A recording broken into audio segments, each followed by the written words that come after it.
오 나우신 영원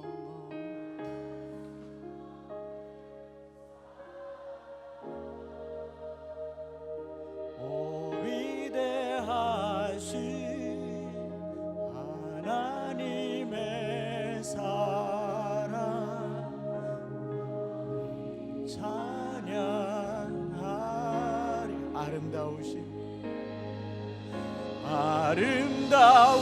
아름다우신 오 놀라우신 영원할 수 없는 사랑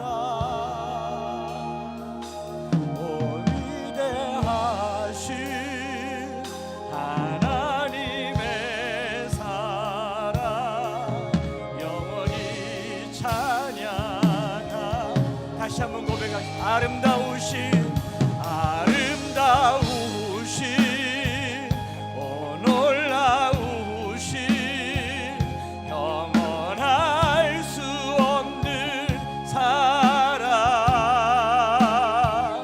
오 위대하신 하나님의 사랑 영원히 찬양 주와 같은 분 없네 주와 같은 분은 없네 이 세상 그 누구도 주와 같은 분은 없네 바꿀 수 없네 주와 같은 분은 없네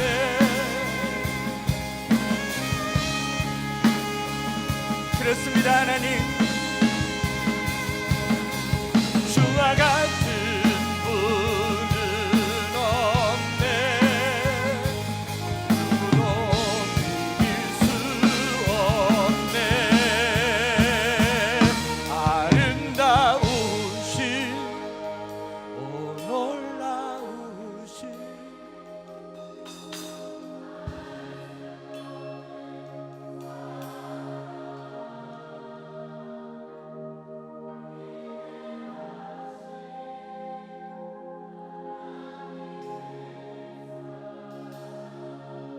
영원히 찬양하리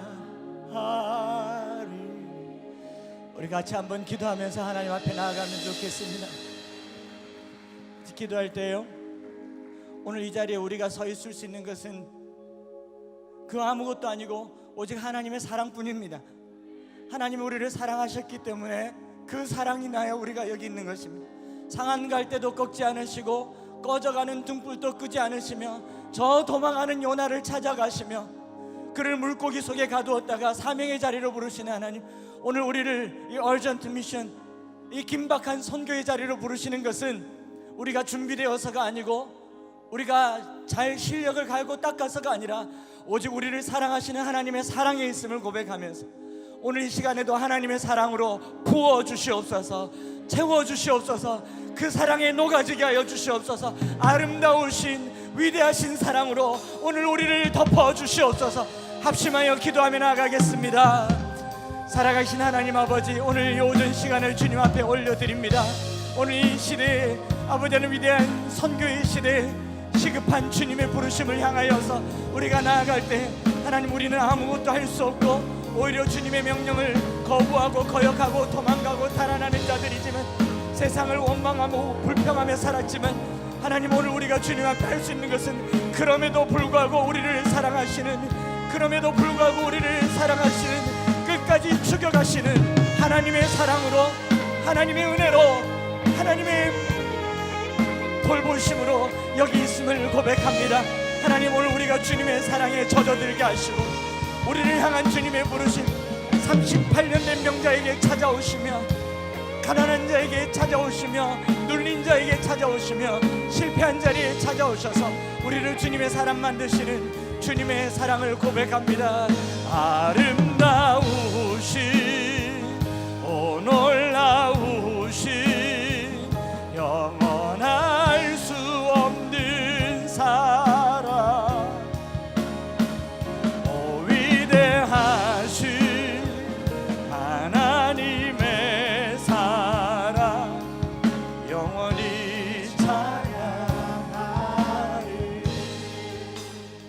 살아계신 하나님 아버지,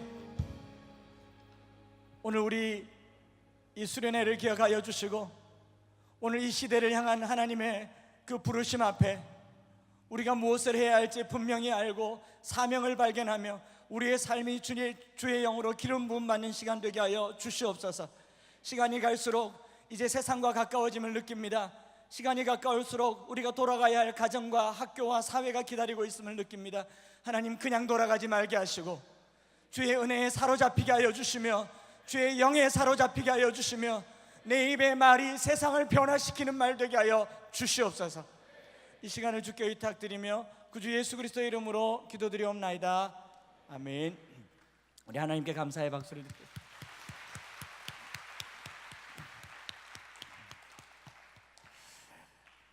함께 나눌 하나님 말씀은 요나서 3장 1장, 2장, 3장. 오늘은 2장과 3장 말씀을 함께 볼 텐데요. 3장 1절부터 10절까지 말씀, 저와 여러분들이 한 절씩 교독하도록 하시겠습니다. 여호와의 말씀이 두 번째로 요나에게 임하니라. 이르시되 일어나 저 큰 성읍 니느웨로 가서 내가 내게 명한 바를 그들에게 선포하라 하신지라. 요나가 여호와의 말씀대로 일어나서 니느웨로 가니라. 니느웨는 사흘 동안 걸을 만큼 하나님 앞에 큰 성읍이더라. 요나가 그 성읍에 들어가서 하루 동안 다니며 외쳐 이르되 40일이 지나면 니느웨가 무너지리라 하였더니 니느웨 사람들이 하나님을 믿고 금식을 선포하고 높고 낮은 자를 막론하고 굵은 베옷을 입은지라. 그 일이 니느웨 왕에게 들림에 왕이 보좌에서 일어나 왕복을 벗고 굵은 베옷을 입고 제 위에 앉으니라. 왕과 그의 대신들이 조서를 내려 니느웨에 선포하여 이르되 사람이나 짐승이나 소떼나 양떼나 아무것도 입에 대지 말지니 곧 먹지도 말 것이요 물도 마시지 말 것이며 사람이든지 짐승이든지 다 굵은 베옷을 입을 것이요 힘써 하나님께 부르짖을 것이며 각기 악한 길과 손으로 행한 강포에서 떠날 것이라. 하나님이 뜻을 돌이키시고 그 진노를 그치사 우리가 멸망하지 않게 하시리라. 그렇지 않을 줄을 누가 알겠느냐 한지라. 하나님이 그들이 행한 것 곧 악한 길에서 돌이켜 떠난 것을 보시고 하나님이 뜻을 돌이키사 그들에게 내리라 하고 말씀하신 재앙을 내리지 아니하시니라. 아멘. 오늘도 고린도전서 13장을 암송하면서 시작하겠습니다. 여러분들은 지금은 여러분들이 이번 타임에는 여러분들이 귀로 들으시고 눈으로 보시면서 따라오시면 되겠습니다. 제가 좀 빠른 속도로, 저희 교회는 303 비전이라고 해서 30년씩 3세대 자녀들이 30살 될 때까지는 가정에서 말씀 암송 자녀 교육을 시켜서 3세대 100년이 되도록 우리 말씀이 이끄는 그런 교회가 되자라는 목회 표를 제창하고 있습니다. 그래서 저희 교회 아이들은 성경 암송을 좀 합니다. 300절, 400절 정도는 주기도문 수준으로 하고요. 500절, 600절, 700절, 800절, 1000절 암송하는 아이들도 있습니다. 그 남의 교회라고 그렇게 감동 안 하시고 아멘 안 하시고 그러면 네.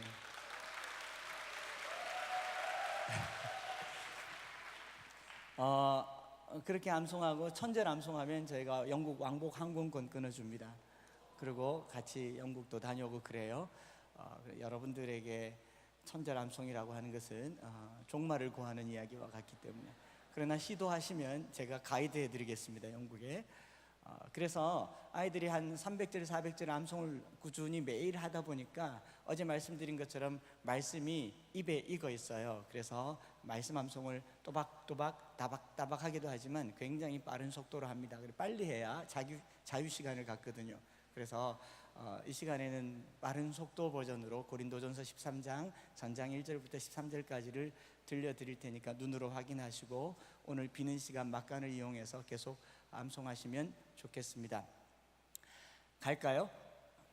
고린도전서 13장 전장 1절부터 13절까지의 말씀. 내가 사람의 마음과 천사의 말을 할지라도 사랑이 없으면 소리난 구려 울리는 꽹과리가 되고 내가 예언한 능력이 있어 모든 비밀과 모든 지식을 알고 또 산을 옮길 만한 모든 믿음이 있을지라도 사랑이 없으면 내가 아무것도 아니요 내가 내게 있는 모든 것으로 구제하고 또 내 몸을 불사르게 내줄지라도 사랑이 없으면 내게 아무 유익이 없느냐. 사랑 오래 참고 사랑 오냐면 시기하지 않으면 사랑은 사랑하지 않으면 교만하지 않으면 무례히 행하지 않으면 자기 유익을 구하지 않으면 성내지 않으면 악한 것을 생각하지 않으면 불의를 기뻐하지 않으면 진리와 함께 기뻐하고 모든 것을 참으며 모든 것을 믿으며 모든 것을 바라며 모든 것을 견디니라. 사랑은 언제까지는 떨어지지 아니하되 예언도 폐하고 방언도 고치고 지식도 폐하리라. 패하리라. 우리는 부분적으로 알고 부분적으로 예언하니 온전한 것이 올 때는 부분적으로 하는 것이 패하리라. 내가 어렸을 때는 말하는 것이 어린아이와 같고 깨닫는 것이 어린아이와 같고 생각하는 것이 어린아이와 같다가 장사한 사람이 되어서는 어린아이를 버렸느라. 우리가 지금은 거울로 보는 것 같이 힘이 하나 그때는 얼굴과 얼굴을 대하여 볼 것이고 우리가 지금은 부분적으로 하나 그때는 주께서 나를 하신 것 같이 내가 온전히 하리라. 그런즉 믿음 소망 사랑이 이 세 가지는 항상 있을 것인데 그 중에 제일은 사랑이라. 고린도전서 13장 1절부터 13절까지 나옵니다. 네. 저희는 이런 걸 개인기라고 합니다. 개인기. 네. 성도의 개인기는 좀 남달라야 되지 않겠습니까? 이런 개인기를 가지고 살 수 있으면 세상이 복됩니다. 게임을 해도 말씀에 개인기가 있으면 좋습니다. 롤 할 때 소환사 협곡에서 그 난무한 어미 애비가 없는 자식 만드는 소리 속에 말씀을 심어주는 God is love, Jesus loves you 이런 말씀을 심어주는 우리 이런 걸 개인기라고 합니다. 그죠? 네, 노래방에 따라가서 저들에게 축복송 불러줄 수 있는 거 감사해요. 깨닫지 못했었는데 얼마나 소중한 존재라는 것을 이 위로가 넘치는 그런 것을 성도의 개인기라고 얘기합니다. 남달라야 되는 것이죠. 이 다름이 우리에게 있어서 중요합니다. 어제 요나에 대해서 말씀을 드렸습니다. 기억나세요? 오전 시간이 여러분들에게는 굉장히 어려운 시간이죠. 아직 취침 시간인데 이렇게 일찍 일어나서 여기 앉아 있는 거 굉장히 어려울 텐데 그래도 어제도 잘 들어주시고 또 함께 기도해 주셔서 감사합니다. 요나라고 하는 한 사람을 중심으로 풍랑이 일어났고요. 이 풍랑의 이쪽 편에는 서바이벌하는 선장과 이 세상이 있는가 하면 이 요나의 헌신과 자기 자신을 바다에 던짐으로 말미암아 리바이벌이 일어났다. 요나는 이 서바이벌과 리바이벌의 분기점이다 라고 말씀드렸습니다. 그래서 오늘날 우리 교회 요나서는 니느웨로 가라고 하는 하나님의 명령을 저버리고 다시스로 가는 교회의 방향을 보여주는가 하면 그 다시스로 가는 뱃속에서 잠들어 있는 성도의 모습을 보여주고 그런 성도들에게 바다로 뛰어들어서 니느웨로 향하여 하나님의 말씀을 전하라고 하는 하나님의 부르심을 보여주는 책이 요나서입니다. 그리고 그 요나는 바로 요나를 가르친다라고 말씀을 드렸습니다. 기억나시죠? 네, 정리 제가 좀 잘하거든요. 그 요나를 조금 유식한 용어로 보면요 21세기에 Submarine Rabbit이라고 표현할 수 있습니다. Submarine Rabbit, 잠수함 토끼. 2차 대전 당시에 잠수함에는 항상 토끼를 실었습니다. 잠수함에 토끼를 실은 이유가 2차 대전 당시에 잠수함에는 잠수함 안에 산소를 측정할 수 있는 도구가 마땅히 없었기 때문에 잠수함이 바닷속에 오래 있다가 보면 산소가 부족하면 이 수면 위로 올라와서 이 공기를 새롭게 해줘야 되는데 이 바닷속에 있는 잠수함의 공기의 농도를 측정하는 제일 좋은 짐승이 토끼라고 합니다. 그래서 토끼를 데리고 잠수함에 타서 토끼를 계속 관찰하는데 이 토끼의 눈이 빨개지면서 토끼가 좀 괴로워하면 곧 산소가 떨어지겠구나. 그래서 잠수함을 위로 올려서 산소를 공급하는 그래서 Submarine Rabbit이라고 2차 대전 당시에 잠수함에 토끼가 아주 중요했는데요. 그런데 이 토끼가 좀 타락하고 탈선했어요. 잠수함에 들어가기 전에 담배도 좀 많이 피고 폐 기능을 많이 이렇게 망쳐 놓은 겁니다. 그래서 웬만큼 공기가 탁해도 원래 그런 공기 속에서 살았기 때문에 공기가 탁한 것을 표를 내지 않은 거예요. 그래서 잠수함 안에 공기가 부족한데도 토끼가 생각하기를 내가 담배를 너무 많이 피워서 그렇구나 라고 생각하고 그 잠수함에서 깊이 잠들어 버립니다. 어떤 일이 벌어지겠습니까? 다 죽지 않겠습니까? 바로 이 요나와 현대의 그리스도인들이 이 Submarine Rabbit과 같은 존재라는 것을 아셔야 됩니다. 우리가 교회라고 하는 큰 배에 밑창에서 너무 잠들어 버리면 세상이 풍랑 속에 요동치고 있다는 것을 나와 다른 남의 이야기로만 여기고 있다면 우리는 세상과 함께 죽어버리고 말 것입니다. 이제 이 잠에서 깨어나서 이 배의 방향을 돌려야 되며 그리고 이 배 밖으로 나아가서 바다에 뛰어내리는 그리스도인들이 필요하다라는 것을 말씀을 드리고 싶습니다. 이것이 복음이라는 것이죠. 오늘 아침에 조금 일찍 일어나서 이렇게 말씀 보고 그리고 소래교회 아침 기도회를 가봤습니다. 대학생들이 올까? 과연 올까? 그런 마음으로 갔는데 생각보다 많이 와서 기도하고 있는 청년들을, 여러분들을 봤습니다. 굉장히 마음에 진한 감동이 있고, 여러분 혹시 이성이 필요하시면 새벽 기도를 가십시오. 가셔서 마음에 드는 자매 뒤에 가셔서 기도하시면 됩니다. 그리고 이 자매를 내게 주소서, 그날에 주께서 자매란 소리는 살살 얘기하고 그렇게 기도하다 보면 어느 날 돌아올지 모릅니다. 제가 기도하는데 제 앞에 앉은 한 자매의 뒷모습이 아름다운 것이 아니고요, 뒷모습에 등에 적혀있는 글귀가 제 눈에 들어왔어요. 미가서 6장 8절이 적혀있는, 그 자매가 누군지 모르겠지만 기도하다 가셨는데, 거기 보면 Do justly, love mercy, walk humbly. 공의를 행하며 인애를 사랑하며 겸손히 행하는 것이 아니겠느냐. 이 미가서의 말씀이 등에 탁 적혀있는데 영어로 보니까 너무 느낌이 확 오더라고요. Do justly, love mercy, walk humbly. 우리가 공의를 행해야 되고요, mercy를 사랑해야 되고, 자비를 사랑해야 되고, 겸손하게 걸어가야 된다. 이것이 바로 우리가 이 시대에 이 바다에 뛰어내리는 것과 똑같은 이야기입니다. 여러분, 풍랑이 있는 바다 속에 세상에서 공의를 행할 수가 있습니까? 정직하게 살면서 살아남을 수가 있습니까? 정직하게 상업 행위를 해서 살아남을 수가 있습니까? 그리고 나를 공격하는 사람에게, 나를 미워하는 사람에게 사랑을 베풀 수가 있겠습니까? 그리고 겸손하게 산다고 자기를 계속 낮추면 낮출수록 사람들이 나를 깔봐요. 그렇지 않습니까? 지금은 포스가 중요한 시대지 않습니까? 그런 시대에 자기 자신을 바다에 던진다라고 하는 것은요, 그냥 할 수 있는 일이 아닙니다. 그래서 고린도전서 13장을 암송한 가장 큰 이유가 뭐냐면, 우리가 세상 속으로 나아갈 때 어떻게 나아가야 하는가? 사랑으로밖에 못 나아갑니다. 두려워하면요, 뛰어내리지도 못합니다. 요나가 나를 들어 바다에 던지라고 말했을 때 풍랑이 좋아서 뛰어내렸겠습니까? 헤엄치려고 뛰어내렸겠습니까? 요나가 이제 니느웨로 가려고 너희들은 다시스로 가라, 나는 니느웨로 가겠다 하고 바다에 뛰어내렸겠습니까? 요나의 마음속에는 나 때문에 고통하는, 나 때문에 괴로워하는 이 배에 탄 사람들과 이 바다에 떠 있는 수많은 배들을 보면서 나로 말미암아 저들이 고통하는 것을 견딜 수 없다. 고통의 문제를 해결하기 위해서 어떻게 보면 사랑 때문에, 또 자기를 부르신 그 하나님의 사랑 때문에 바다에 뛰어내리지 않았는가 생각을 해봅니다.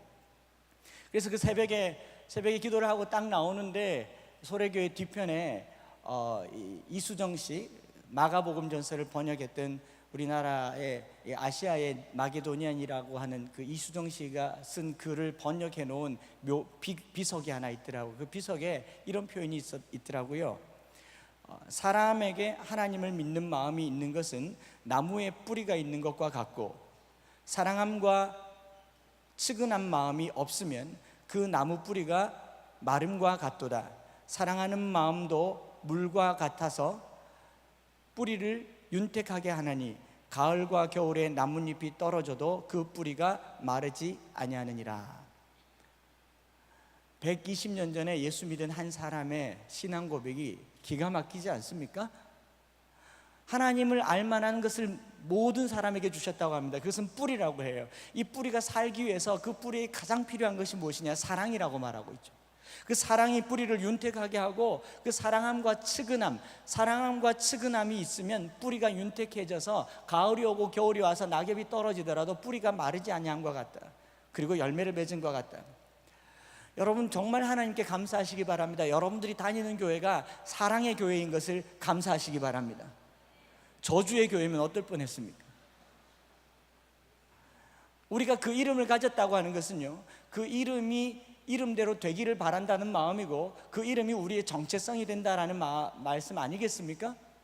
이 어전트 미션, 이 위대한 선교의 부르심과 시급한 선교의 부르심을 위해서 하나님께서 우리에게 다시 한번 본질을 깨닫게 해주십니다. 어떻게 바다에 뛰어내릴 수 있는가? 사랑으로 바다에 뛰어내리시길 바랍니다.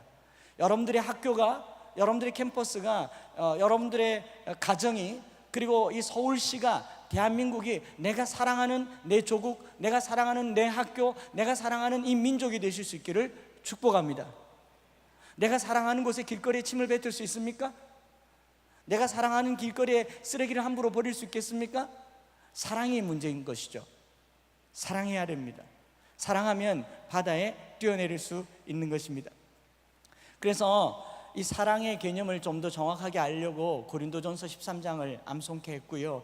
제가 그것을 더 길게는 설명하지 않겠지만 내일 또 조금 더 서두에 말씀을 드릴게요. 우리는요, 의미 없는 말들을 하면서 그 의미가 있는 것처럼 행동을 합니다. 뜻을 모른 채 살고 있는 게 훨씬 더 많습니다. 사랑한다고 말하면서 사랑이 뭔지를 잘 몰라요.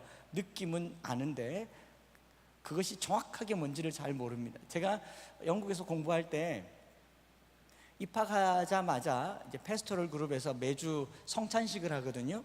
성찬식을 하는데 이제 교수님이 성찬 분병 떡을 나누고 잔을 나누면 저희가 이 잔을 들고 가서 이렇게 회중들에게, 신학생들에게 이제 잔을 이렇게 우리는 낱개의 잔으로 이렇게 주지만 거기서는 큰 노수로 된 잔을 이렇게 닦아가면서 포도주를 이렇게 입으로 조금씩 한 모금씩 마시거든요. 그때 영어로 뭐라고 말해야 되는데 제가 신학교 막 입학해서 영어도 잘 못하고 하는 말이 무슨 말인지도 모르는데 이 사람들이 뭐라고 하는 말을 빨리 알아들었어야 되는데 못 알아들었어요. 원래 의미는 뭐냐니까 This is the blood of Christ keeps you eternal life. 당신을 영생에 이르게 하는 그리스도의 보혈입니다. This is the blood of Christ.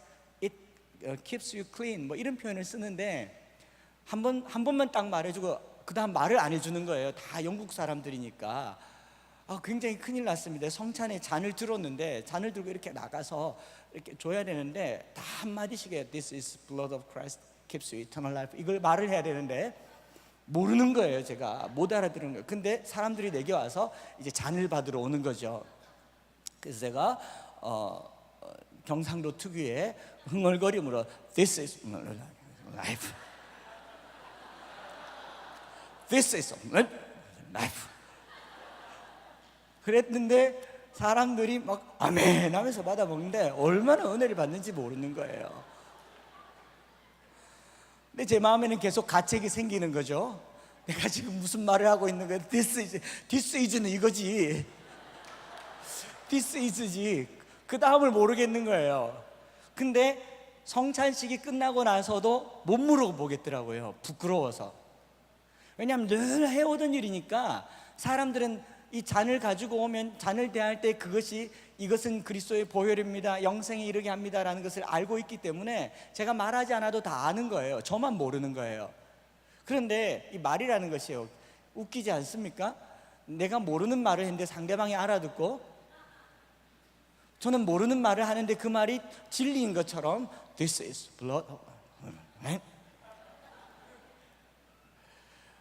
이게 이 시대가 던져놓은 그 습관, 문화의 힘이라는 거예요. 한번 젖어들면요, 의뢰 그런 줄 알아요. 우리가 찬양을 할 때에도 가사 하나하나, 곡조 하나하나가 정말 어떤 의미가 있는지를 깊이 묵상하지 아니하고 그냥 젖어서 할렐루야 그러면 아멘이 저절로 나오듯이 이 습관 속에 젖어 사는 겁니다. 사랑이 그 중에 대표예요. 사랑하면 기분이 좋고 뭔가 이렇게 로맨틱하고 좋은 걸 가지고 있지만 정확하게 사랑의 개념을 뜯어놓고 보면요, 세상에 고통스러운 게 사랑만큼 고통스러운 것이 없습니다. 예수님께서, 하나님께서 이 세상을 사랑하셔서 자기 아들 예수 그리스도를 우리에게 죽으라고 보내셨을 때 하나님께서 세상 사랑하기 위해서 헤벨레 미치셨습니까? 나는 이들이 좋아, 너 죽어 뭐 이랬겠냐고요.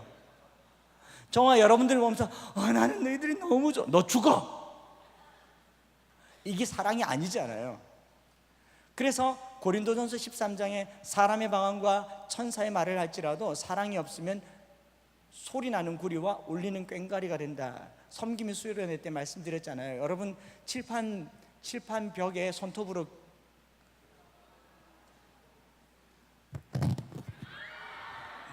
상상이 되지 않잖아요. 내 입에서 방언을 하는데 천사의 그 달콤한 말을 하는데 사랑이 없으면 그런 소리를 하는 것이죠. 하나하나 뜯어보면요, 이 세상에 사랑으로 산다고 하는 것 굉장히 어렵습니다. 사랑의 교회가 35년을 사랑이라고 하는 이름으로 이곳까지 왔습니다. 35년을 사랑이라는 이름 속에 젖어들었기 때문에 이 교회에 있는 사람들은 사랑의 교회 다니는 것이 마치 제가 의미도 모르고 성찬식 한 것처럼 This is 아멘, 이것과 똑같은 현상이 나타날 수 있습니다. 여러분들 이 교회를 출입할 때마다, 예배 드릴 때마다 하나님의 사랑을 더 알게 하여 주시옵소서. 그 사랑에 더 젖어들게 하여 주시옵소서. 그 사랑이 나를 살게 하여 주시옵소서. 그 사랑이 이 교회의 정체성이 되게 하여 주시옵소서. 그 사랑으로 세상을 덮게 하여 주시옵소서. 공의가 가득한 저 법원 앞에 하나님의 사랑으로 그 공의를 덮어내는 놀라운 교회가 되게 해달라고 기도하시기를 축복합니다.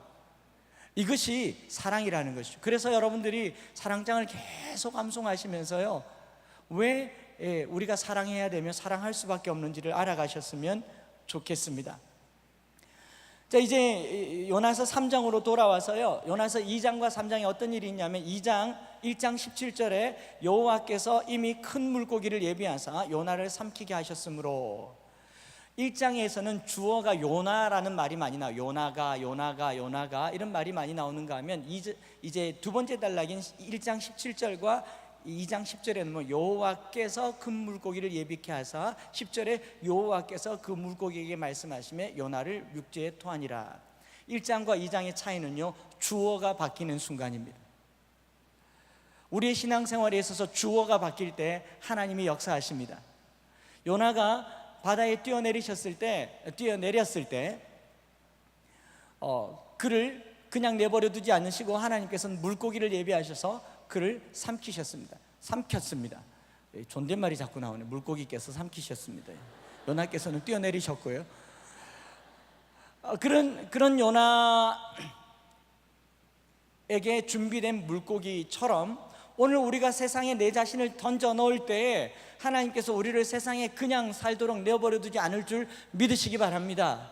내가 세상에서 남들과 똑같이 살지 않고 남다른 가치를 가지고 거룩하고 구별된 삶을 사는 것이 마치 내게 손해인 것 같고, 그냥 이대로 뛰어내리면 나는 모든 것을 잃어버리고 죽을 것 같지만 하나님께서는 우리를 그렇게 내어버려 두지 않는다는 거예요. 제가 어제 저녁에 서울 시내 한 큰 교회에 다니는 이 집사님을 만났습니다. 그 교회도 워낙 건강하고 큰 교회이기 때문에 대구에서 같이 신앙생활하던 청년이어서 만났는데 뭐 신앙생활 하면서 목사님 요즘 저는 생각이 좀 많이 바뀌었습니다 그래요. 뭐 어떻게 바뀌었냐, 뭐 요즘 우리 다락방이라 그러면 어느 교인지 다 알겠군요. 요즘 우리 소그룹에서의 주제는 술입니다. 술. 이걸 얼마나 먹어야 되며 꼭 먹어야 되며 마셔야 될지 말아야 될지, 이번에 방학하면서 쫑파티로 순장님 제외하고 우리끼리 한잔 했단 말입니다. 굉장히 은혜로운 상황이죠. 그러면서 제게 몇 가지 질문을 해요. 여러분 대학교 때부터 계속 물었던 그 질문을 하는 거예요. 왜 먹지 말아야 되느냐. 그걸 먹음으로 더 친밀해지고 친교가 되고 더 많은 얘기들을 할 수 있다라는 겁니다. 그리고 많이 먹지 않는데요, 한 잔, 두 잔 먹는답니다. 그래서 제가 늘 하던 대로 대답을 해줬죠. 여러분들이 만약 몸이 좋지 않아서 병원 가면 의사가 여러분들에게 뭐 하지 말라 그럽니까? 술, 담배, 기름진 거 먹지 말라 그러죠. 그래서 술, 담배는 목사에게 묻는 게 아니라 누구에게 물어보면 됩니까? 의사에게 물어보면 돼요. 그렇죠? 목사에게는 성경을 물어보면 되잖아요. 제가 이렇게 말했더니 교묘하게 피해 가시네요 그러더라고요. 여러분 밥 맛있어서 2차, 3차 밥 먹으러 가본 적 있습니까? 오늘 저녁 먹었는데 우와 땡기네, 2차 가자. 여러분 밥 째리도록 먹어본 적 있어요? 밥 먹어서 짱구 알라 돼본 적 있습니까? 술을 한 잔, 두 잔 마신다고 하지만 술이 요구하는 것은 내가 취해서 절여질 때까지 먹는 게 술이 가는 지향성이지 않습니까? 밥은 배가 부르면 못 먹어요. 그러나 술은 배가 불러도 먹어요. 언제까지? 필름이 끊어질 때까지. 방향이 다릅니다. 그런데 그것을 한 잔, 두 잔으로 얘기할 수 있습니까? 또 묻습니다. 안 취하면 되지 않습니까? 여러분들이 술 취하고 안 취하고는요, 경찰서에 가서 음주봉 불어보면 됩니다. 술 취하는 것은 혈중 알코올 농도가 정하지 내 느낌이 아니란 말이에요. 그렇지 않습니까?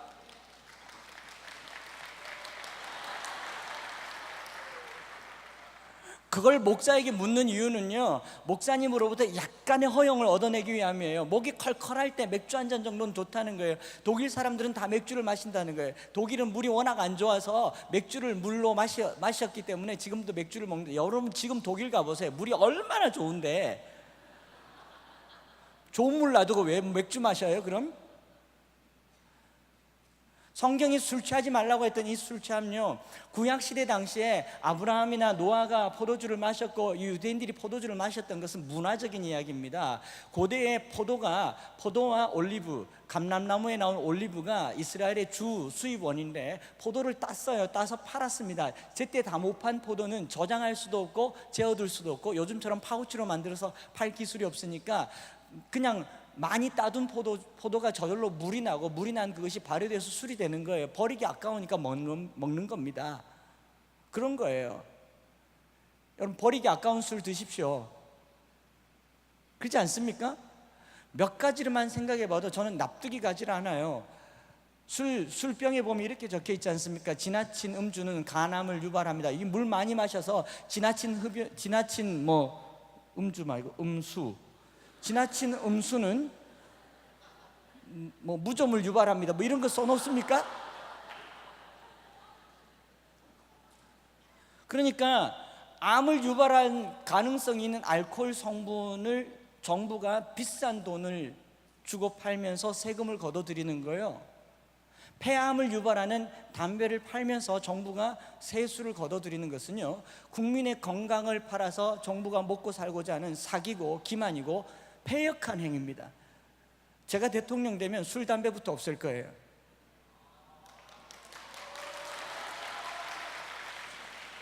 두 번째로 제가 대통령 되면 할 게 직업군인으로 다 바꿀 겁니다.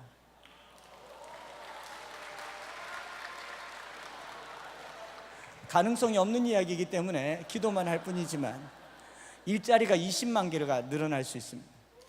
몇몇 기득권 사람들이 만들어 놓은 이 서민들을 우롱하는 기호식품에 놀아나지 말라는 말입니다. 우리가 풍랑이 있는 바다에 우리 자신을 집어 던진다라고 말할 때 거기 가서 그 풍랑 속에 살지만 하나님께서는 물고기를 예비하셔서 그 풍랑에 휩쓸리지 아니하도록 우리를 지키시고 보호하시는 하나님이신 줄 믿습니다. 그래서 여러분들 이 세상 속에 들어가면서요, 그런 일로 스스로 자기 자신을 해석하려고 하지 마세요. 조금이라도 부끄러우면 그냥 치워버리세요. 자존심 상하는 일이지 않습니까? 여러분, 그렇게 당당하면 사랑의 교회에 이거 들고 들어가서 밥 먹고 한 잔씩 하시면 되잖아요. 당당한 일인데 그러지 않나요?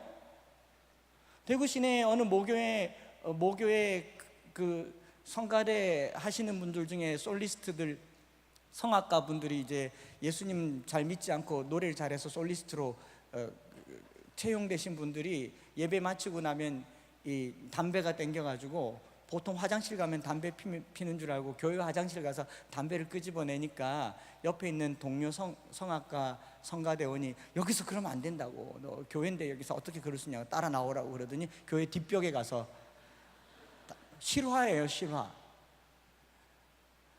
그렇게 하고 싶으면 교회에다 흡연실을 두는 게 옳지 않습니까? 이미 흡연을 하고 음주를 하는 사람이 예수를 믿어서 서서히 줄여가는 것은 맞지만 우리가 그리스도인으로서 이 땅에 살아간다고 할 때요, 얼마나 당당하고 얼마나 자신감 있어야 될지에 대해서 청년들이 기준을 가져야 됩니다. 부끄러움 없이 살아가는 것이 무엇인지. 여러분, 술을 안 먹는다고 해서 술자리까지 안 갈 필요는 없잖아요. 지난번에 설교 들으신 분들 있죠. 따라가셔야죠. 따라가셔서 술 취한 사람 등 두들겨 줘야 되고, 토할 때 부축해 줘야 되고, 운전하면 이제 집까지 태워 줘야 되고, 그리고 맛있는 반찬과 안주는 우리가 다 먹어야 되고, 그리고 계속 안주만 축내면 흥이 나지 않는다고 저희들을 데리고 가지 않죠. 자기들끼리만 가려고 갈 때 우리는 전화해서 너 어디냐? 거기 있어, 내가 갈게. 그리고 따라가야 되잖아요. 스마트폰 위치 추적해서. 그게 우리 그리스도인들 아닌가요? 풍랑 속에 뛰어내리지만 우리는 그 풍랑 속에서도 살 수 있도록 하나님께서 당당함을 주셨습니다. 어쩌면 그것이 물고기일지도 모르겠어요. 노래방에 따라가셔서 뭐 해야 된다고요? 예, 탬버린 좋습니다. 탬버린 좋습니다. 이거 괜찮아, 이거. 그렇게 탬버린 쳐주고 흥을 북돋워주고 발라드풍으로 한참 무르익어 갈 때 나도 너희를 위해서 노래를 하나 불러줄게. 당신은 사랑받기 위해 태어난 사람, 감사해요. 깨닫지 못했었는데. 흥이 안 난다고 안 데려가면 다음엔 어떻게 하라고요?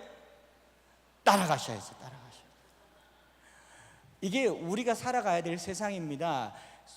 세상이 재미가 없기 때문에, 세상에 어울릴 수 없기 때문에, 예수 믿고 학과에서 신앙생활 한다는 것은 투명인간 되는 것과 똑같다고 하는 이 세상 속에서, 그렇기 때문에 교회에만 모여있는 이 시대를 요나 컴플렉스라고 합니다. 요나 컴플렉스, 심리학 용어예요. 요나 컴플렉스. 여러분, 이 음료수나 캔 안에 있는 물은요, 휴대가 간편하고 내용이 부패하지 않습니다. 잘 밀폐되어 있기 때문에.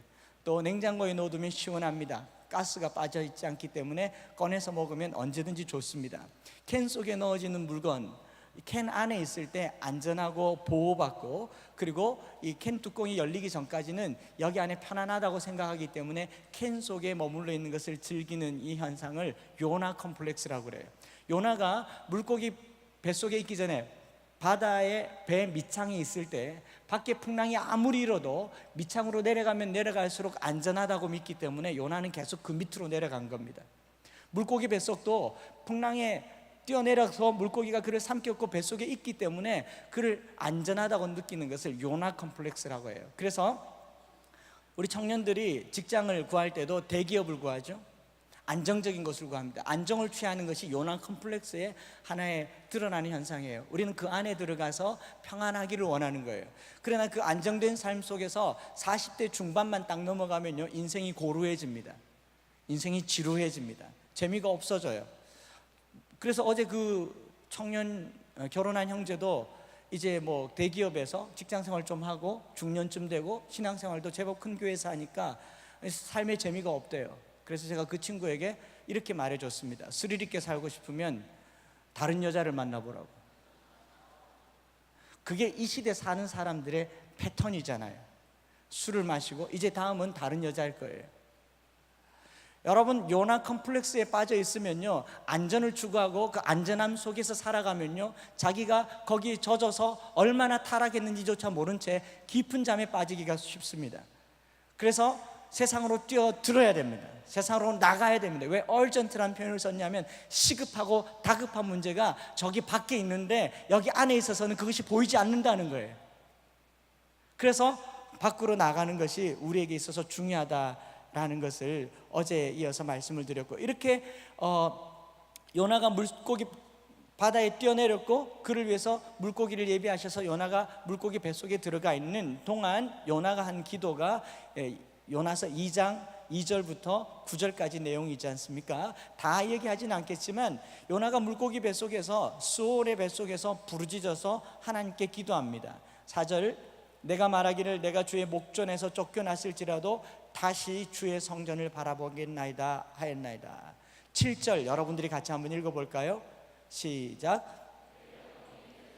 피곤할 때에 내가 여호와를 생각하였더니 내 기도가 주께 이르렀사오며 주의 성전에 미쳤나이다.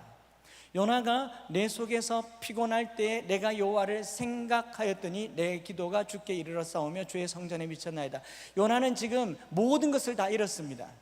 그리고 물고기 뱃속에서 꼼짝달싹할 수 없습니다. 어떻게 보면 이 스올이라고 하는 표현, 가장 음부잖아요.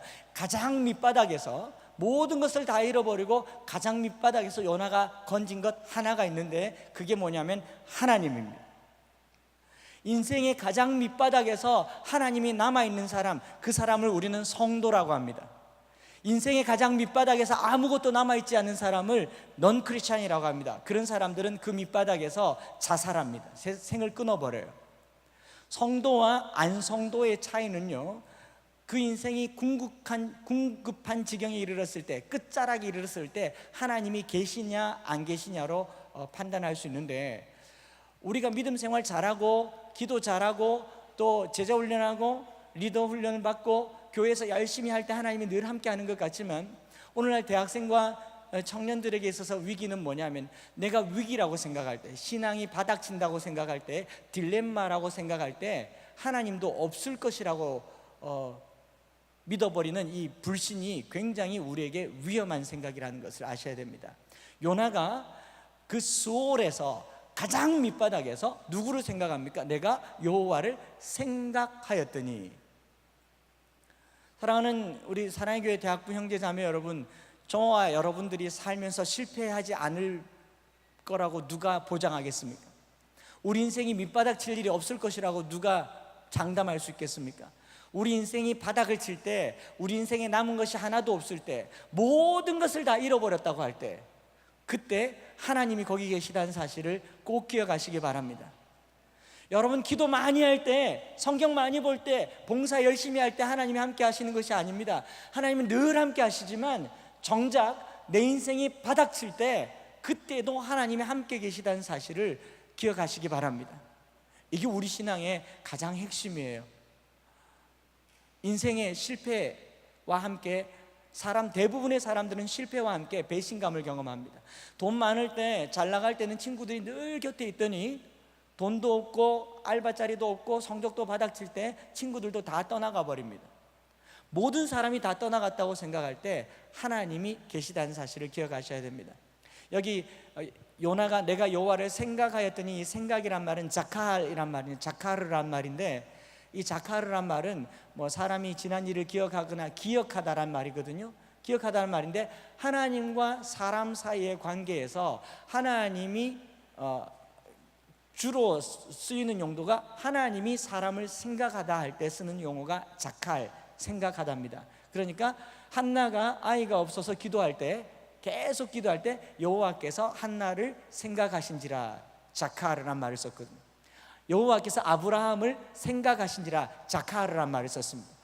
여호와께서 라헬을 생각하사 그에게 아들을 주신지라 자카르란 말을 썼습니다.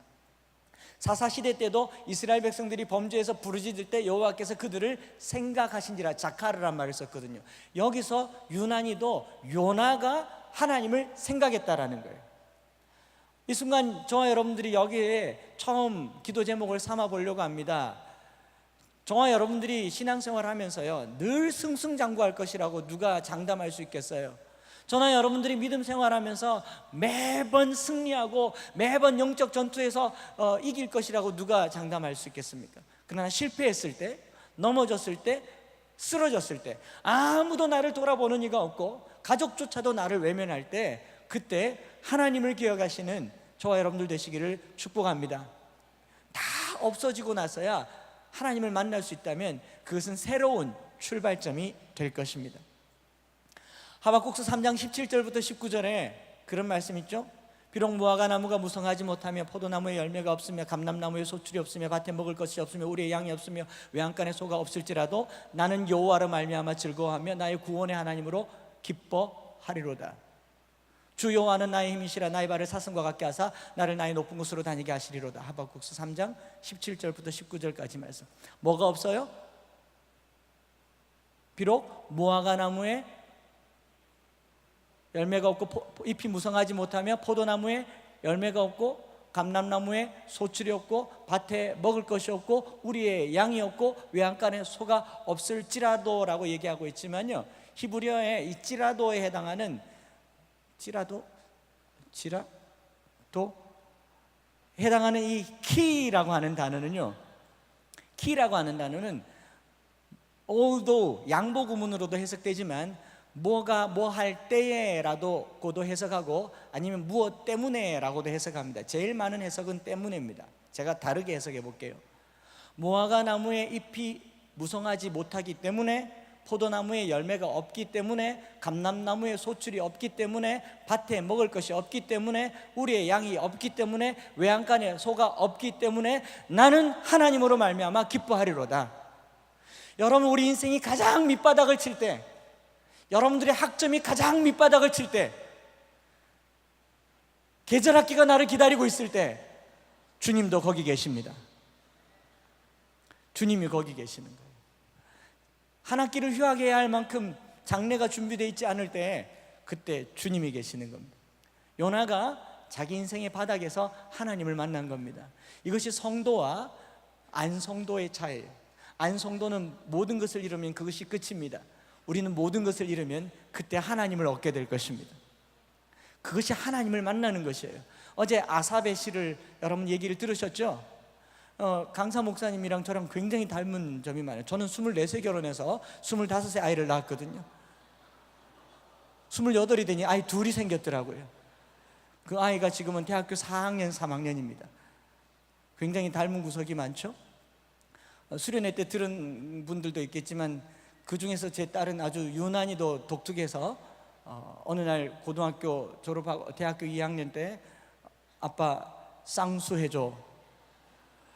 그래서 제가 기도했죠. 하나님, 딸이 쌍수를 해달라고 하는데 천국에 가도 유지될 수 있을까요? 천국 가면 이 얼굴을 구별할 수 있을까요? 하나님께서 해줘라. 왜 해줘야 됩니까? 네 죄다. 저희 집 아이는 자기가 쌍꺼풀을 갖고 날지 안 갖고 날지 자기는 선택권이 없었어요. 스스로 결정한 게 아니지 않습니까? 나면서 막 이러고 났겠어요? 나면서 거울 보면서 났겠어요? 탯줄 끓을 때 엄마 거울 줘봐, 거울 줘봐. 아, 쌍꺼풀 없잖아, 뭐 이랬겠어요? 우리 죄잖아요. 그래서 대구에서 아주 유명한 쌍꺼풀 수술하는 곳에서 해줬습니다. 대구 오시면 소개시켜 드릴게요. 장로님이신데 아마 이번 개회 예배 때 강의하셨던 장로님도 잘 아시지만 대구에도 요셉이라고 아주 유명한 곳이 있습니다. 제 이름 팔고 달라졌어요. 인생이 다 무슨 얘기하다가 제 딸아이는 이 밋밋한 눈두덩이에서 하나님을 만났습니다. 비록 쌍꺼풀이 없을지라도 쌍수 한번 하고 주님 은혜로 살아가게 되었다. 무슨 얘기를 지금 하고 있는지 모르겠어요. 여러분 20대까지 여러분들이 주로 생각하는 것은요, 여러분들이 선택하지 않은 삶을 살아왔어요. 여러분들이 스스로 선택해서 살아온 것은 거의 없을 거예요. 태어나 보니 그 아버지가 내 아버지고 그 어머님이 내 어머님 아니었나요? 여러분 태어날 때 어머니 선택하고 나셨어요? 태어나기 전에 아버지에게 아버지 재산세 얼마인지 물어보고 나셨어요? 나보니 그 가난한 아버지가 내 아버지고 나보니 그 못난 어머니가 내 어머니예요. 내게 선택권이 없었어요. 내가 가지고 있는 이 생득적인 것, 내가 선택한 것이 하나도 없었어요. 그런데 이걸 가지고 괴로워하는 사춘기를 보냈습니다. 이 외모를 가지고 고통하는 사춘기를 보냈어요. 그런데 이 아무것도 없을 것 같은 외모와 지금 이제 대학교 1학년, 2학년, 3학년, 4학년 돼서 이제 세상으로 나가려고 하니 여전히 아무것도 없을 때예요. 여러분 한 가지만 기억하시기 바랍니다. 하나님을 생각하시기 바랍니다. 내가 선택한 것이 없고 내가 선택할 수 있는 것이 없고 내가 가질 수 있는 것이 아무것도 없다고 할 때에 그 수월의 깊숙한 곳에 요나에게 있어서 유일한 은혜는 뭐냐? 그가 유능하고 그가 공부를 많이 했고 그에게 능력이 있음이 아니었어요. 그에게 하나님이 계셨다라는 것입니다.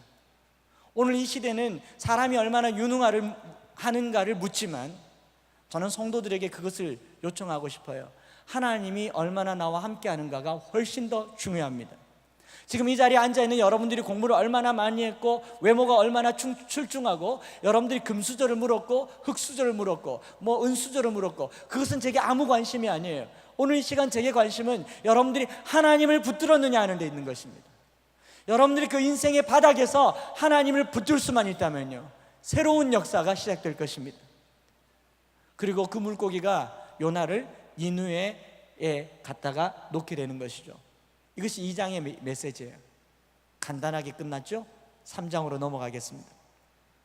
2장에서 진정한 부흥이라고 하는 것은요, 요나 한 사람의 하나님을 향한 생각에서부터 시작되었답니다. 그리고 이제 3장으로 넘어와서 첫 번째 기도 제목은 인생의 밑바닥에서 여호와를 기억하는 것, 여호와를 생각하는 것. 두 번째 기도 제목을 드립니다. 3장 1절 같이 한번 읽어볼까요? 시작. 여호와의 말씀이 두 번째로 요나에게 임하니라 이르시되. 두 번째로 임하였다고 말하고 있습니다. 두 번째로. 왜 요나에게 두 번째로 임하셨을까요? 하나님이 사람이 없어서요? 하나님이 쓸 사람이 너무 없어서 니느웨를 버리고 다시스로 가는 요나를 끝까지 추격해서 물고기 뱃속에 넣어가지고 이 니느웨로 다시 돌려보내시고 다시 요나에게 말씀하시는 이 다시라고 하는 단어, 저와 여러분들에게 은혜가 되기를 소망합니다. 세상은 우리에게 두 번 기회를 주지 않는 것 같습니다. 두 번째로 요나에게 임하셨다라는 말은요, 오늘날 경쟁주의, 성공주의, 실패를 용납하지 않는, 실수를 용납하지 않는 사회에서 하나님은요 언제든지 우리에게 기회를 주시는 하나님이십니다. 다시 해보라고 하셔요. 다시 해보라고 하십니다. 우리가 믿음 생활하면서 내 삶이 하나님께 쓰임받지 못할까 두려워할 때, 내가 하나님 앞에 과연 합당한가 염려할 때에 하나님께서는 우리에게 다시 말씀하시는 하나님이십니다. 그리고요 고쳐서라도 쓰시는 분이 우리 하나님이신 줄 믿습니다. 저와 여러분들이 유능해서 쓰임받는 것이 아니라는 사실을 아셔야 됩니다. 우리가 이 urgent mission, 이 시급하고 다급한 시대에 하나님으로부터 쓰임받을 때 하나님께서 나 같은 사람은 써주실까? 나는 영어도 준비가 안 돼 있고 언어도 준비가 안 돼 있고 직장도 자격증도 취업도 안 돼 있는데 하나님께서는 나 같은 사람을 준비해 주실까? 이번에 강사로 오신 분은 의사시니까, 미학을 전공하셨으니까 그 의료를 가지고 하나님께서 쓰시겠지만 이 중에 몇 명이나 의사 될 수 있겠습니까? 여러분들은 무엇으로 하나님께 쓰임받을 수 있겠습니까? 많은 강사님들의 강의를 들으면서 저분은 하나님께서 쓰시기에 합당하다고 생각하지만 여기 앉아있는 여러분들은 과연 하나님께서 나를 쓰실까? 그런 고민 안 해보셔요? 여러분들에게 이런 도전 드리고 싶습니다. 여러분들이 어떤 존재여도 상관하지 않습니다. 여러분들이 쓰레기 같은 존재여도 상관하지 않습니다. 쓰시는 분은 하나님이시기 때문에 그렇습니다. 내가 누구냐가 아니라 나를 쓰시는 하나님이 누구시냐에 관심 기울이시기 바랍니다. 나를 쓰시는 하나님은 나를 여러 번 찾아오셔서 2번, 3번, 4번, 5번, 10번이라도 찾아오셔서 나에게 말씀을 전하게 하시고 사명을 감당하게 하시는 은혜의 하나님이십니다. 저는 목사가 되어서요 오늘 이 시대에 설교하며 산다는 거 너무 힘든 것 같아요. 요즘은 뭐 인터넷, 유튜브, SN 지금도 뭐 이거 나갔잖아요. 이거 여러분 인터넷 쳐보면 기라성 같은 목사님의 설교가 얼마나 많은데 다 오픈되어 있고 공개가 되어 있으니까 설교도 이제 유능함으로 판단하는 것 같아요. 설교를 못하면 성도들이 조용히 교회를 옮깁니다. 그래서 어떨 때는 이런 생각이 들어요. 설교를 마치고 내려올 때 오늘 부족한 은혜는 사랑의 교회 홈페이지에서 받으시기 바랍니다. 유기성 목사님의 인터넷을 들으시고 남은 은혜 받으시기 바랍니다. 그런 생각 들었다가 어떤 때에는 아예 주일 낮 예배를 선한목자교회나 사랑의 교회 라이브로 연결해서 그렇게 예배 드려볼까? 이 시대의 정서가 뭐냐면요, 잘 짜여지고 유능하고 실력 있는 사람이 쓰임받는다는데 너무나도 길들여져 있습니다. 사랑의 교회만 해도 마찬가지죠. 모든 것이 짜여져 있지 않습니까? 음향, 영상, FD, PD, 무슨 콘티, 그리고 광고조차도 이제 아나운서 수준이 아니면 여기서 광고도 할 수 없는 그런 시스템이 되어 있잖아요.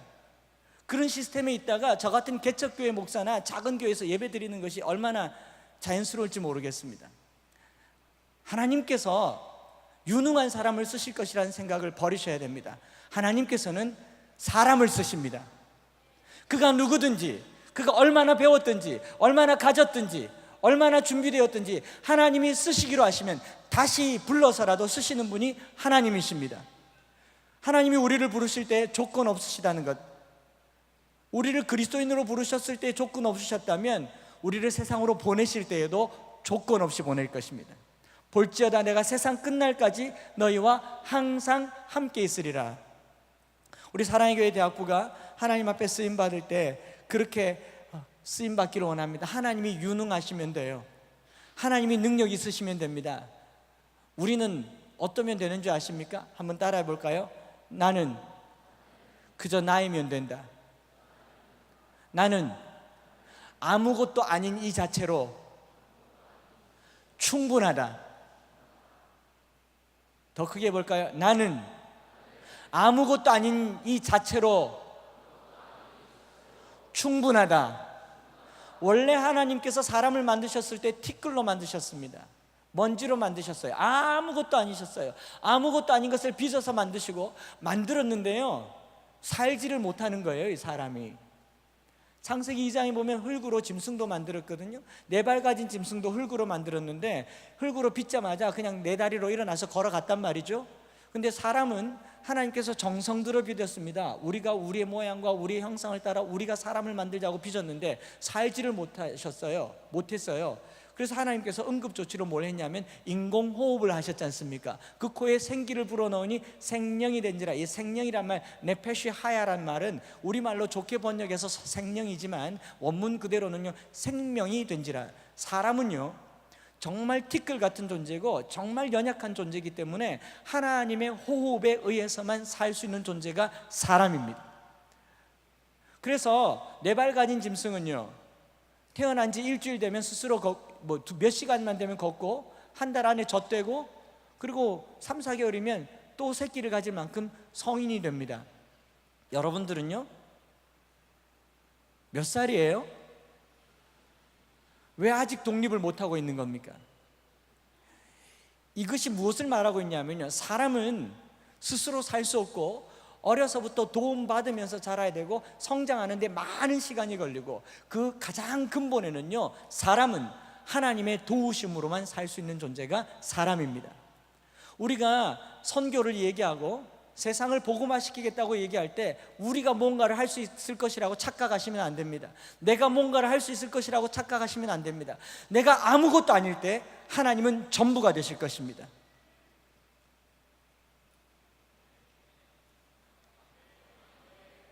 내가 아무것도 아닐 때 주님은 내게 전부가 되실 것입니다.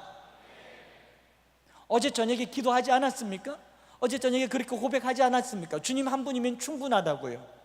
주님 한 분이면 충분한데 왜 내가 뭔가를 해야 될 거라고 생각하세요? 지금 물고기 뱃속에서 튀어나온 요나 모습을 한번 생각해 보세요. 요나의 모습이 어떨 것 같아요? 물고기 뱃속에서 사흘을 있었습니다. 꾀째째하고 초라하고, 그리고 소금의 정어리같이 머리도 안 감았을 것이고 그냥 짓눌려 있을 것이고, 그 왜소한 남루한 차림새를 가지고 요나가 어디로 가느냐? 저 큰 성읍 니느웨로 가요. 저 큰 성읍, 성경에는 뭐라고 얘기합니까? 3절에 니느웨는 사흘 동안 걸을 만큼 하나님 앞에 큰 성읍이라. 어린아이만 12만 명이 있고 육축도 많다고 했습니다. 어린아이가 12만 명이면 전체 인구를 대략 계산해 볼 때 60만 명에서 100만 명은 됩니다. 사흘 길 거리면 대구 정도 되는 거리예요. 대구 외곽을 108km를 걸으면 사흘 걸립니다. 그러니까 니느웨 성은 사흘 때 2800년 전에 한 도시에 60만 명에서 100만 명이 살고 있는 도시라면요, 서울보다 큰 도시죠. 거대한 도시에 이 초라하고 꾀죄죄하고 물고기 뱃속에서 나와서 아무것도 할 줄 모르고 얼굴도 어둡고 그저 생명만 유지할 것 같은 그 조그마한 사람이 니느웨를 다니면서 사흘 길을 다 못 다녔어요. 하루를 다니면서 뭐라고 했습니까? 40일이 지나면 이 성은 망할 것이다. 비교가 됩니까? 이 조그만한 사람이 이 큰 성읍 니느웨에 선교회를 조직한 것도 아닙니다. 선교단체를 조직한 것도 아닙니다. 선교 훈련을 받은 것도 아닙니다. 신학교를 나온 것도 아닙니다. 그가 의사도 아닙니다. 아무것도 아닌 사람, 물고기 뱃속에서 죽은 듯이 죽었다가 살아났던 이 한 사람이 니느웨를 딱 하루 다니면서 다녔던 히브리어로 5글자, 오드 아르바임 욤베 니느베. 한번 따라해 볼까? 오드 아르바임 욤베 니느베 네파케트.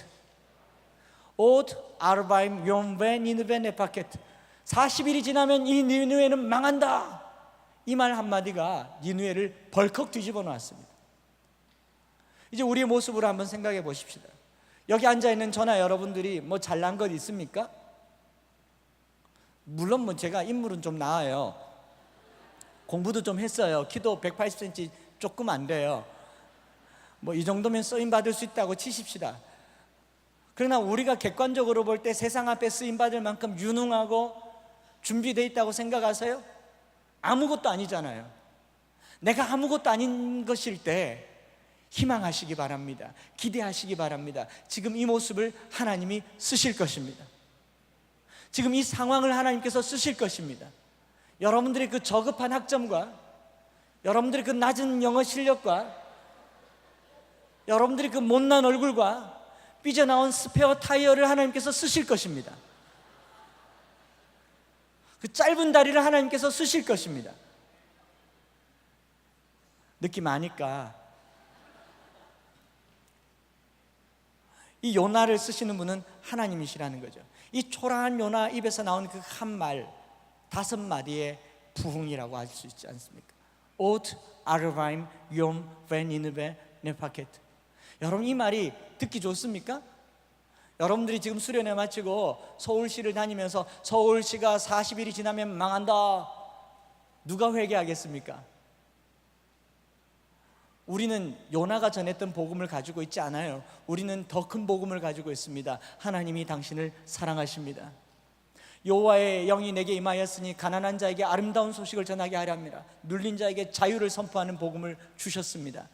우리가 이 복음을 가지고 이 초라한 사람이 저 큰 성읍 서울시를 향하여서, 대한민국을 향하여서, 또 전 세계를 향하여서 복음을 전파할 때 하나님께서 쓰시고 역사하실 줄 믿습니다.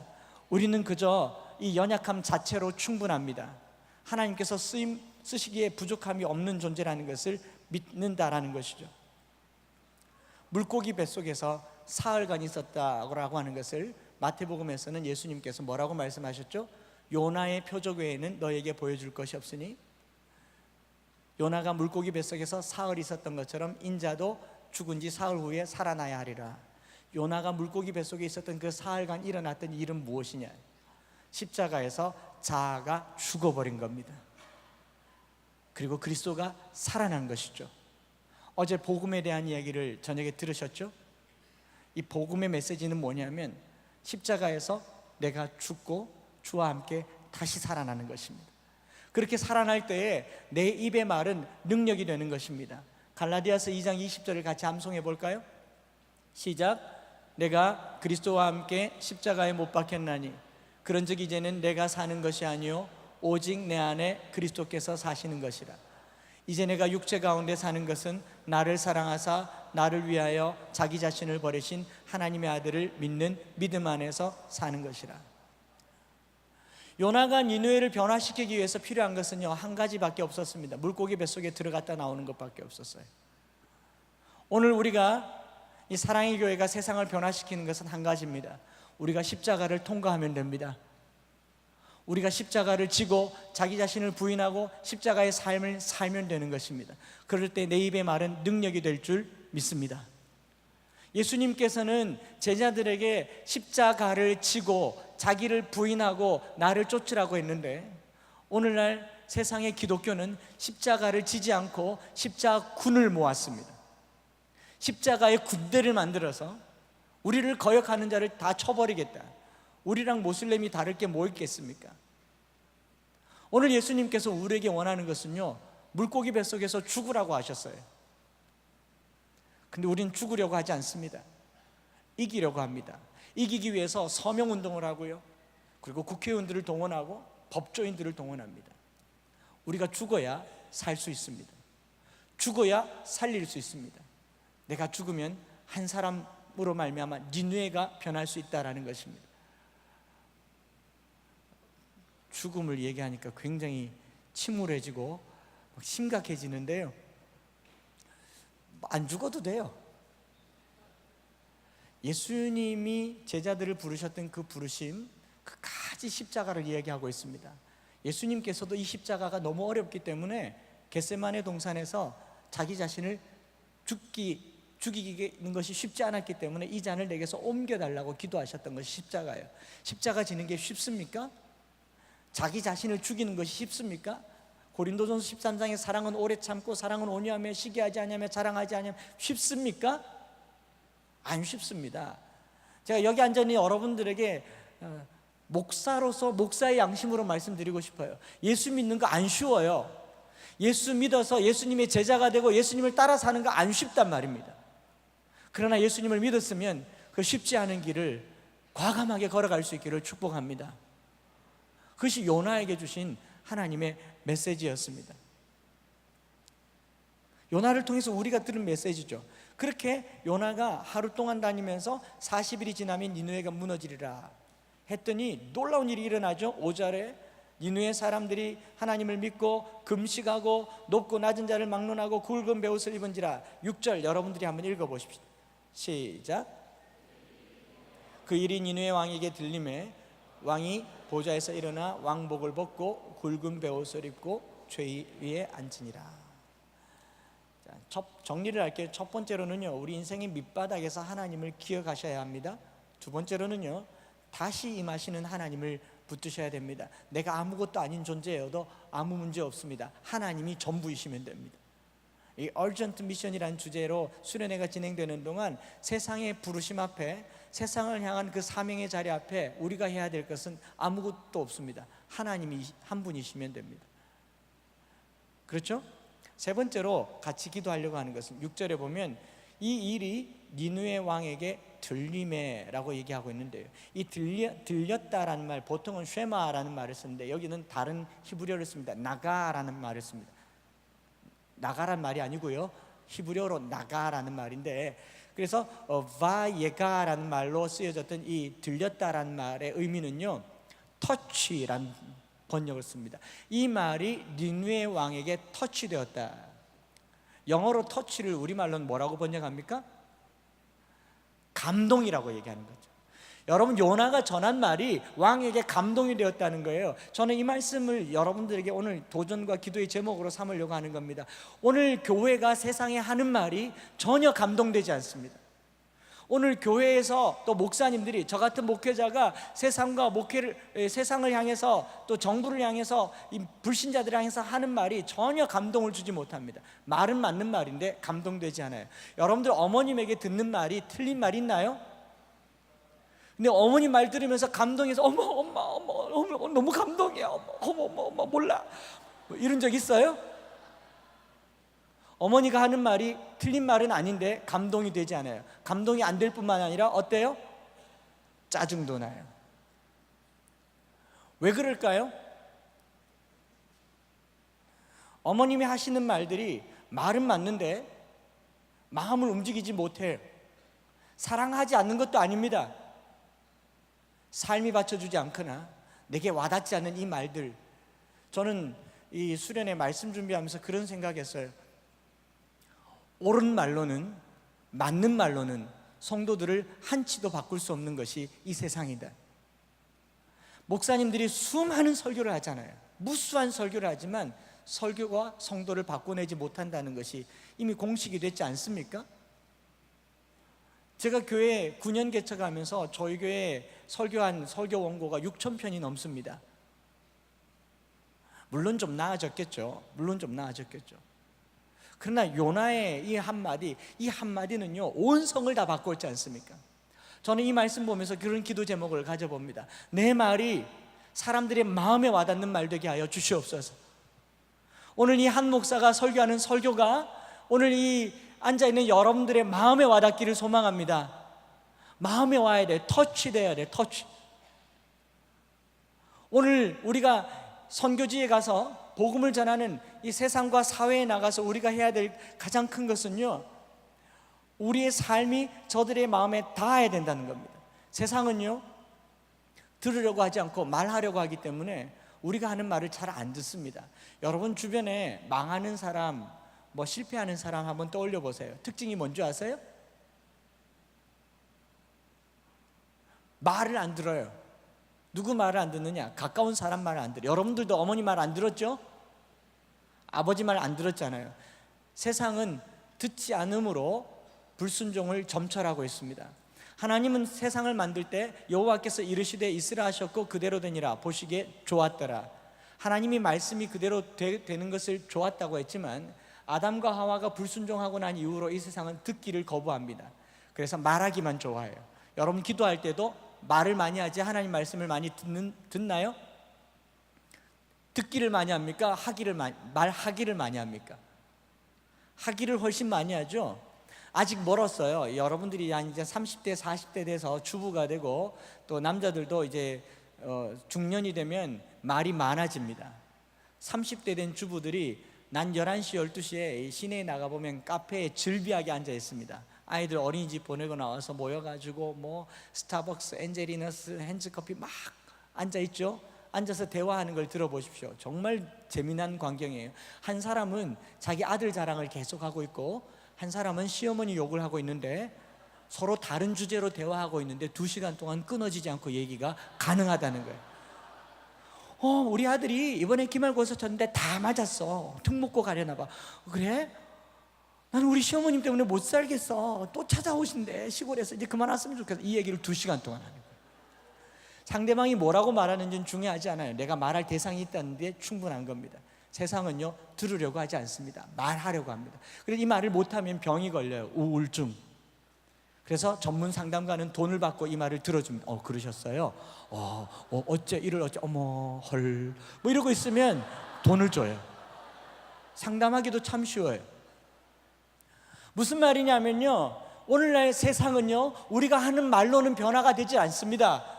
우리가 말을 해도 저들은 듣지를 않아요. 들을 준비가 되어 있지 않습니다. 그런데 이 요나서에 보면 니느웨 성의 왕이 요나가 한 말을 마음에 터치했어요. 마음에 감동했어요. 우리가 뭘 두고 기도해야 되냐면요, 내가 하는 말보다 내가 사는 삶이 저들의 마음을 움직이는 교회가 되기를 축복합니다. 오늘 우리는 말로 세상을 바꿀 수가 없어요. 사탄은 듣지 않도록 세상을 만들었기 때문에 우리의 삶으로 세상을 바꾸기를 원합니다. 우리의 삶이 세상을 바꿔내기를 축복합니다. 이것이 하나님께서 우리에게 주신 이 요나를 통해서 주신 이 나가라고 하는 말의 의미라는 것이죠. 이렇게 해서 부흥이 일어나죠. 부흥이 일어났을 때 사람이든지 짐승이든지 굵은 베옷을 입고 힘써 하나님께 부르짖었을 때 하나님께서 이 성의 진노를 걷어버리십니다. 이것이 놀라운 은혜라고 저는 생각을 합니다. 사랑하는 우리 사랑의 교회 대학부 형제자매 여러분, 신구약 성경 통틀어서 이런 부흥이 일어났던 적이 없습니다. 어린아이부터 노년에 이르기까지, 짐승에 이르기까지 소가 금식해요. 양이 금식해요. 옆집 개가 우리 집에 와서 눈물을 뚝뚝 흘리면서 내가 어제 당신 개에게 몹쓸 짓을 했습니다. 월. 성경의 기록이잖아요. 이 부흥의 역사를 잘 한번 살펴보십시오. 무엇이 있었습니까?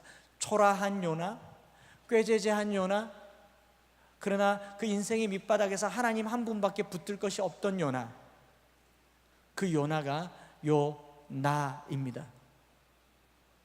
한번 따라해 볼까요? 요나가 바로 그 사람입니다. 우리가 하나님 앞에 쓰임 받는다고 할 때 그렇게 준비할 거 없습니다. 하나님 한 분이면 충분합니다. 그리고 물고기 뱃속에서 자아가 죽어지면 됩니다. 그리스도의 십자가가 우리를 다시 살게 하시는 것이죠. 그래서 예수님께서 마태복음 10장 16절에 보면요, 내가 너를 보냄이 양을 이리 가운데로 보낸 것 같도다. 그러므로 뱀같이 지혜롭고 비둘기같이 순결하라고 말씀하셨죠. 여러분, 양을 이리 가운데로 보내면 어떻게 되죠? 양이 이리를 잡아먹나요? 상식 아닌가요? 양을 이리 가운데로 보내면 당연히 이리가 양을 잡아먹죠. 예수님께서 정신 나간 말씀하시는 것 같아요. 내가 너를 양을 이리 가운데로 보낸 것 같도다. 이 말의 의미는 너희는 세상에 나가서 득실거리는 이리떼에게 잡아먹혀 죽어라.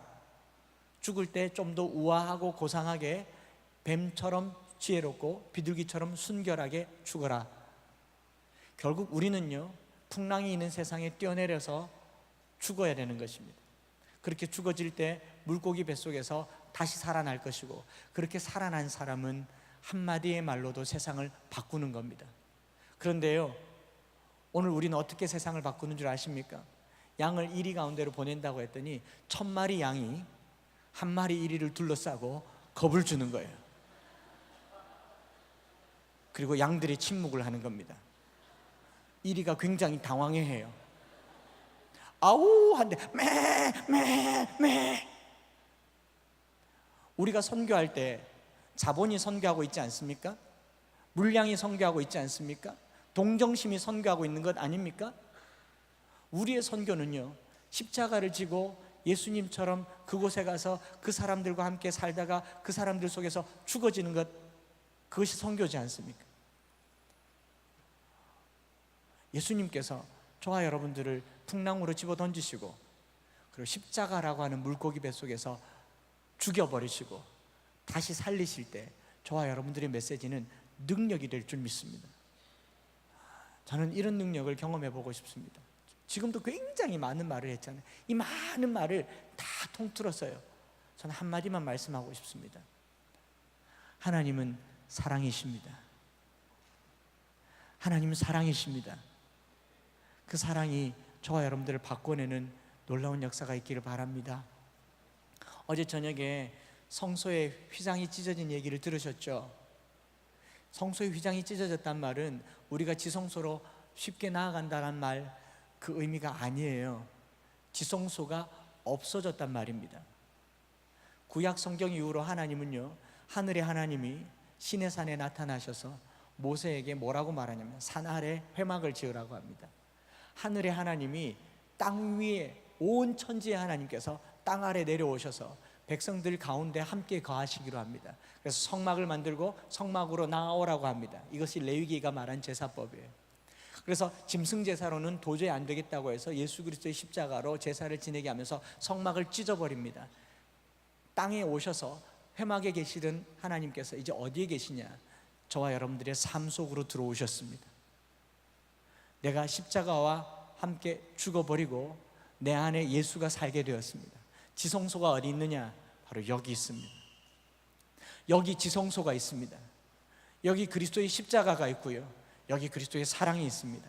이 사랑을 가지고 여러분 캠퍼스로 나아가시기 바랍니다. 그리고 이 사랑을 증거할 때 캠퍼스가 뒤집어질 줄 믿습니다.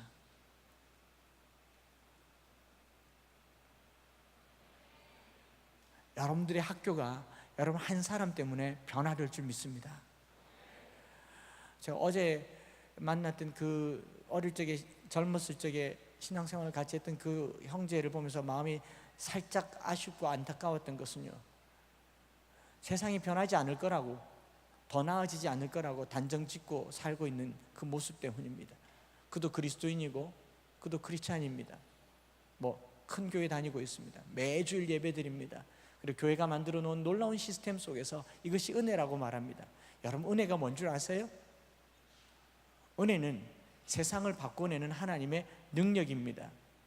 독일어로 은혜를 가베라고 하거든요. 가베, 아우프 가베라고 하는데, 독일어 사전에 가베를 쳐보면요, 은혜, 거저 주시는 선물, 평강, 그리고 네 번째 단어에 뭐가 있냐면 숙제라고 나와 있어요. 숙제.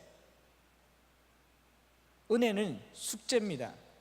하나님께서 저와 여러분들에게 거저 주시는 은혜로 그리스도의 십자가를 주셨다면 이 십자가를 받은 사람은 숙제를 받은 거예요. 어떤 숙제를 받았느냐? 니느웨로 가야 합니다. 이 숙제를 가지고 여러분들의 캠퍼스로 가셔야 됩니다. 이 숙제를 가지고 땅에 잃어버린 곳으로 가셔야 됩니다. 중국으로 가셔야 됩니다. 북한으로 가셔야 됩니다. 가셔서 여러분들이 딱 한마디 했는 그 한마디가 세상을 바꿔내는 위대한 멘트가 되시기를 축복합니다. 우리 안에 지성소가 있다는 걸 기억하시면서요, 이제 저와 함께 찬양하고 기도하면 좋겠어요. 요나 컴플렉스에 빠져있는 이 세상, 이 모태회귀 본능이라고 하죠. 소년들에게 나타나는, 엄마에게로 돌아가고 싶은, 오늘날 많은 교인들이 이 시스템 속에, 이 큰 그릇 속에 빠져서 여기서 잠들어 있을 때, 오늘 하나님께서 저와 여러분들을 풍랑이 있는 바다로 들어가라고 하시고요, 그 풍랑이 있는 바다 속에서 물고기 뱃속에 십자가를 통과하라고 하시고, 십자가에서 자아가 죽어졌을 때 저와 여러분들의 하는 말 한마디 한마디가 능력이 되고 복음이 되고 변화가 될 줄 믿습니다. 이 땅의 황무함을 벗어서 하늘의 하나님 긍휼을 베푸시는 주여, 우리의 죄악 용서하소서. 이 찬양 드리면서요, 낮 시간에 부흥을 이야기하는 것이 어떨지 모르겠습니다. 똑같죠? 상관없죠. 여러분, 이런 부흥을 꿈꿨으면 좋겠습니다. 저는 1987년도 고등학교 3학년 때부터 대구 시내에 동성로라고 하는, 서울로 치면 명동이죠, 동성로라고 하는 곳에 매주 토요일 밤 9시부터 10시까지 비가 오나 눈이 오나 목사가 되기 전까지 99년도 2002년도까지 매주 토요일마다 그 거리에 나가서 기타 들고 노방 찬양을 했습니다. 밤만 되면 사람들이 거리로 쏟아져 나오는 그 거리에서 기타 들고 하나님은 당신을 사랑하십니다, 하나님은 사랑이십니다, 노방 찬양을 했습니다. 한겨울에 기타를 치면 손가락에서 피가 나고 찬양 한 곡하고 기도할 동안 뒷주머니에 손을 넣고 손가락을 녹여가면서 찬양을 했습니다. 술 먹고 지나가는 사람들이 계란을 던지고 밀가루를 던지고 물을 집어 던질 때 그래도 하나님은 사랑이십니다 라고 말을 했습니다. 그때 제일 많이 불렀던 찬양이 이 부흥이라는 찬양이, 이 땅의 황무함을 보소서 하늘의 하나님 긍휼을 베푸시는지. 이 거리에 토요일 밤만 되면 술 취해서 걸어다니는 저 사람들을 하나님 긍휼히 여겨달라고 기도했던 그 시간들을 떠올려 보면서, 여러분 우리 사랑의 교회 대학부가 선교도 많이 하고 구제도 많이 하고 많이 흩어지지만 여러분들의 삶의 자리에 여러분 한 사람이면 충분해요. 집단이 필요한 것도 아닙니다. 나 한 사람이면 충분합니다. 꾀죄죄하고 물속에서 막 빠져나온 이 초라한 모습 충분합니다. 여러분들 죄 좀 지었어도 충분합니다. 불순종했어요? 충분해요. 하나님께서 여러분을 집요하게 따라가셔서 사명의 자리로 부르실 거예요. 나 같은 사람이 쓰임받을 수 있냐고요? 있습니다. 저도 쓰임받았으니까요. 이미 들은 분들 아시지 않습니까? 저는 대구시 중구 향촌동 18번지에서 태어났습니다. 거기 저희 동네 아저씨들은 다 불량한 아저씨들, 서로를 부르기를 바위, 도끼, 스매끼리, 망치 이런 아저씨들이 우리 동네 아저씨들이 구성원들이었어요. 6학년 때 어머님 돌아가셨습니다. 어머님 돌아가시고 한 달 만에 아버지가 저희들을 떠나셨습니다. 20년 동안 나타나지 않으셨어요. 형님은 서울로 대학 가버렸고 누님은 서울로 시집 와버렸습니다. 그 유년 시절에, 중고등학생 시절에 저를 외면한 이 세상을 향해서 분노의 칼을 갈았더라면 저는 지존파나 막가파나 뭐 향촌동파가 되지 않았겠습니까? 저 같은 사람도 하나님께서 쓰시는 걸 봤습니다. 제가 막 어려서부터 기도하고 금식하고 하나님 저를 써주십시오, 주님 내가 여기 있습니다 뭐 이랬을 것 같습니까? 아니, 원망하면서 살았습니다. 불평하면서 살았습니다. 왜 내 아버지는 남의 아버지와 다를까? 왜 내 어머니는 나를 책임져 주지 못할까? 이런 원망 속에 살았지만 어느 날 내게 다가오신 하나님은 정말 사랑이셨어요. 육신의 아버지 어머니가 생각지도 못한 사랑으로 내게 다가오셨을 때 이 사람도 쓰는 걸 봤습니다. 여기 앉아있는 사람들이 주님 앞에 쓰임받지 못할 사람 한 사람도 없습니다. 사람이 약해지니까 집단을 만들고요, 그 집단으로 세력을 만들더라고요. 여러분 집단이 아니어도 돼요. 한 사람이면 됩니다. 여기 앉아있는 여러분 한 사람이면 됩니다. 17세기 독일 경건주의는 집단 속에서 개개인을 다 떼어내었어요. 내 신앙 고백으로 세상을 바꾸리라, 나 한 사람으로 세상을 바꾸리라.